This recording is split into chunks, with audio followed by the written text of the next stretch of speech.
Oke, halo dulur. Kali ini kita sedikit membahas tentang respon Erik ten Hag ya sebagai pelatih pasca pertandingan tur pramusim pertama Rosenborg melawan Manchester United dengan skor akhir 1-0 yang sudah kita bahas di video sebelumnya. Nah, biasanya kan setelah pertandingan ada wawancara kepada sang pelatih dan beberapa pemain ya yang akan diliput di MUTV. Nah, ini aku baca beritanya dari manunited.com.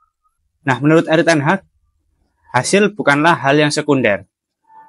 Namun tentu saja kami bermain di pramusim, tetapi Manchester United standarnya adalah memenangkan pertandingan dan tidak boleh kalah. Jika Anda tidak bisa menang, jangan kalah, tetapi kami pada akhirnya kalah di detik-detik terakhir pertandingan. Tentu saja performa lebih penting, tetapi kami tahu performanya di bawah standar.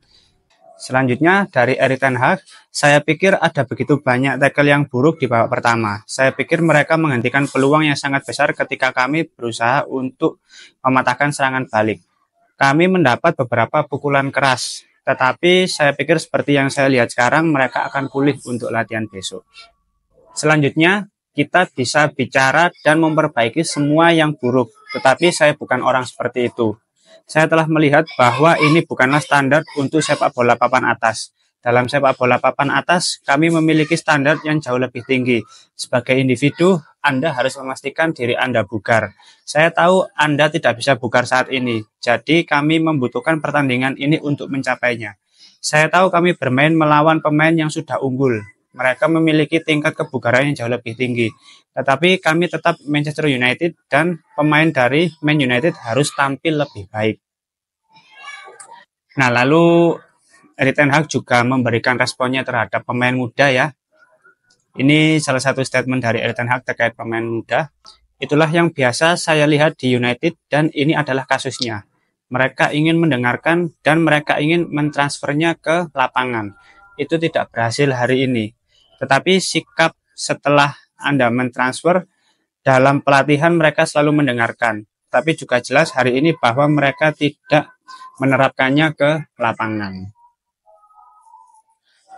Dan yang terakhir, Erik ten Hag juga memberikan responnya terhadap pertandingan pertama ya bersama asisten pelatih Ruud van Nistelrooy.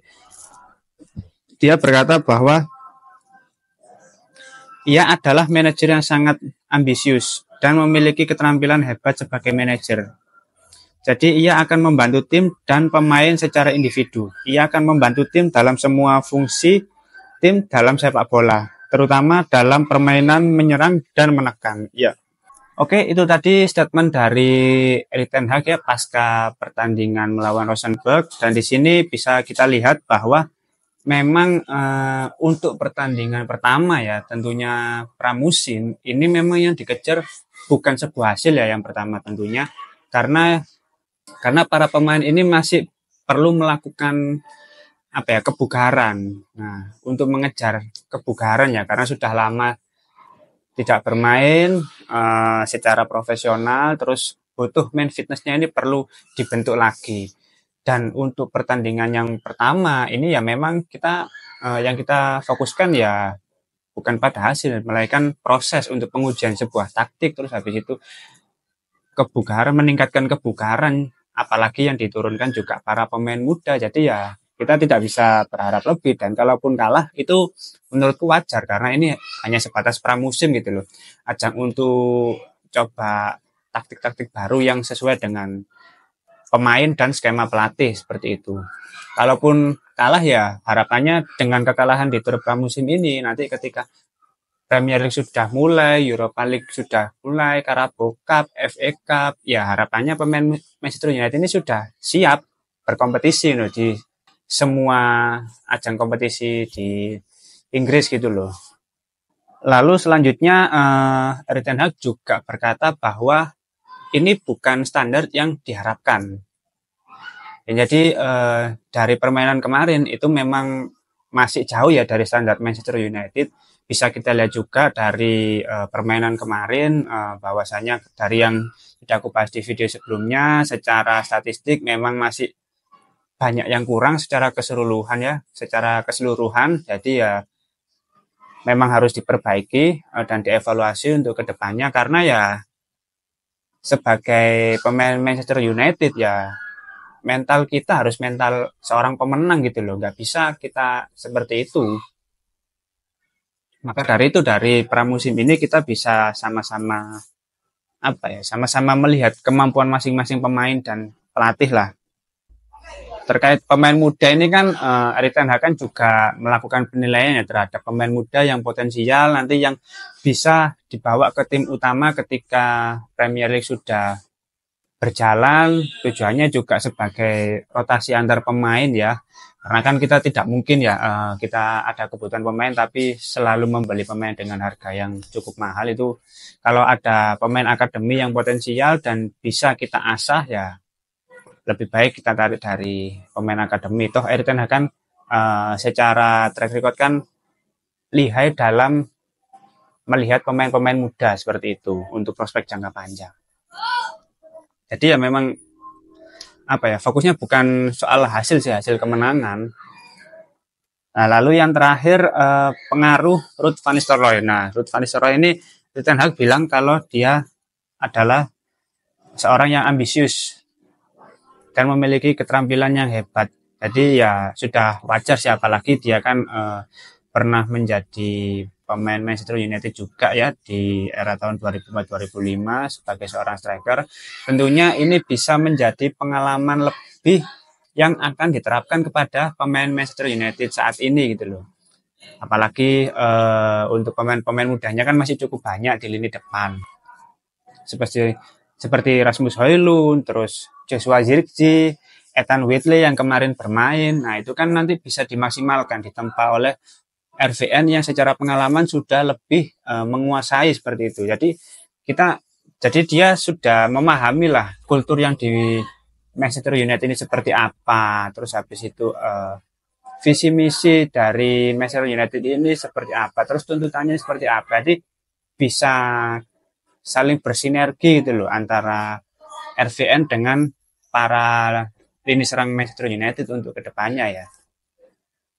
Jadi tidak ada alasan untuk tidak cocok dan ini sebenarnya secara struktural memang benar-benar sudah sesuai dengan kapasitas masing-masing ya. Tinggal realisasinya nanti seperti apa. Terus habis itu kembali tadi terkait pemain muda, menurutku yang paling mencolok seperti yang aku bilang kemarin, Radek Vitek ini sangat potensial sih. Harusnya bisa ditarik ke tim utama ya ketika kompetisi liga sudah berlangsung. Karena apa? Karena selama ini kan untuk posisi kiper kan pilihan utamanya ada Andre Onana, terus yang kedua Altay Bayindir, terus baru yang ketiga Tom Heaton. Altay Bayindir itu kan kalau menurutku juga masih bukan levelnya Manchester United ya, karena sering blunder juga, bahkan di kompetisi Euro kemarin melawan Portugal ya, ketika Turki melawan Portugal itu juga ada salah satu gol blunder dari pemain Turki karena ada miskomunikasi, yang mana pada waktu itu kipernya Altay Bayindir, jadi agak lucu juga. Terus lalu kalau untuk kiper pilihan ketiga ada Tom Heaton, ini ya untuk mengisi home ground guys. Jadi dia makan gaji buta tuh, enak anjing. Kemarin juga baru memperbarui kontraknya, diperbarui untuk memenuhi kuota home ground, itu main juga pernah loh. Jarang banget ya. Nah, tapi kan dengan potensi Radek Vitek di pertandingan pertama kemarin, tapi ya pertandingan pertama tidak bisa kita nilai secara keseluruhan ya. Kita lihat nanti sampai selesai tur pramusim nanti evaluasinya seperti apa dari pihak Erik ten Hag. Tapi ya harusnya bisa sih, karena secara kemampuan dia sudah siap. Terus habis itu mental DNA sebagai pemain MU ini juga sudah terbentuk gitu loh. Jadi ya bisa bisa nanti dicoba lah nanti ketika Premier League sudah berjalan gitu ya. Apalagi Toby Collier ini juga menarik ya, pemain nomor punggung 6 ini. Karena ketika Casemiro diganti, Toby Collier masuk dan dia yang jadi kapten untuk di babak kedua kemarin. Menarik. Oke, mungkin itu dulu ya berita terkait statement Erik ten Hag soal pertandingan Rosenborg melawan Manchester United kemarin. Kita lihat nanti untuk kedepannya ada update apa yang terbaru. Yang penting jangan sampai ketinggalan beritanya. Tonton terus Maido United ya, karena bagaimanapun kita masih butuh bahan bulian ya. Bayangkan, ini baru pertandingan pertama loh, pramusim pertama. Kalah 1-0 di menit 93. Di sosmed itu sudah banyak yang nyelatu, bangsat. Ya aku kalang ini betul musim wajar lah, karena toh pemainnya pemain akademi. Tapi netizen gatel iki lho. Kayak wis gawatel lho. Kita tetap pramusim, cok. Kalau berharap apa goblok ngono. Oke, mungkin itu dulu. Sampai jumpa di video selanjutnya. Jangan lupa like, komen, dan subscribe. Kalau teman-teman ada yang kurang sepakat terkait opiniku, langsung komentar aja, gak apa-apa. Kita diskusi santai. Terima kasih sudah menonton video ini. Salam.